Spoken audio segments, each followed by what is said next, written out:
นี่คือกว่าดังนั้นจะโกงไหมล่ะเปรี้ยวปากเนาะ ครับก็ถือว่าวันนี้ครับวันนี้ก็ถือว่าเรามาร่วมทำบุญในครั้งนี้ครับวันนี้พบเพียงกันอย่างคุณนาวานั่งเลย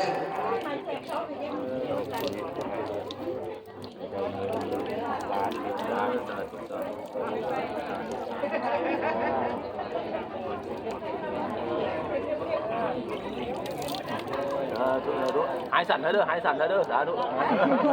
ล้วก็ถือว่าวันนี้เรามาร่วมบุญใหญ่